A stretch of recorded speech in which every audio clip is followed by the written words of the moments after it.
All right, what's up, YouTube? So, I want to get into this story. I mean, this happens so frequent here.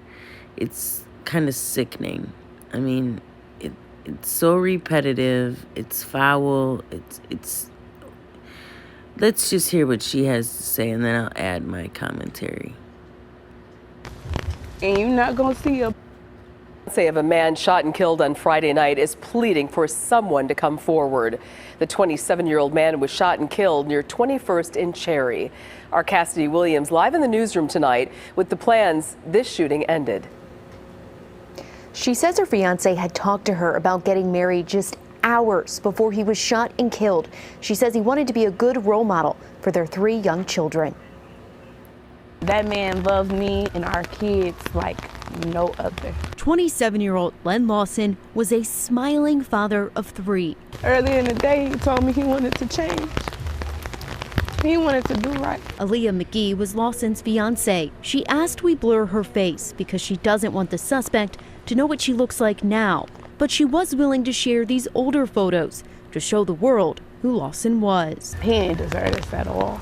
He has such a heart. Lawson was shot and killed Friday night near 21st and Cherry. McGee says a group of people started staring at them and then started shooting. Their 2 youngest children were in the back seat. A 4-month-old and a 1-year-old in the back seat with a 4-month-old sitting right behind her daddy. His blood shattering on her. McGee says she didn't recognize the shooter and doesn't know why someone would do this. How y'all expect me to tell a 5-year-old your daddy not coming back? And you're not gonna see your best friend no more. She wants the shooter to know the impact of their gunshots. I hope if they see this that they just turn themselves in. And police have not released any information about what may have happened before the shooting. Anyone with information is asked to give them a call. Live in the newsroom, Cassidy Williams, Fox 6 News. Okay, so I'm pretty sure everybody can kind of make their own conclusion. Now, 21st and Cherry isn't far from here.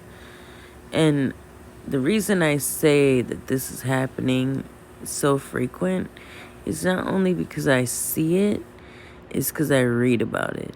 I could do stories every day about murders. And see, we're not really having turf wars anymore like back in the day. I would say this is not this in particular case because I don't really know. I could make my own assumption. But typically, people are killing over petty stuff, okay? Maybe a disrespectful word or money, broads, the street life. And the reality is, and we've all been told this from a young age, there's only 2 ways out: death or in jail. So, I know there was a statement made about him wanting to get married and be a good father, etc., etc. Well, at 27 and 3 kids in, he probably should have did that already. And for whatever reason, it didn't happen. I don't know. It's sad to me. People, you have to choose better. Let's just say that. Because I don't see anything positive coming from this. And it's going to keep being an epidemic. It's going to be like repeat over and over and over. Sad. And we're going to keep losing men and women the same way. And now this 4 or 5-year-old is going to have to go into therapy. Being in a situation so traumatic like that and having her own father's blood on her. Luckily, the babies are okay.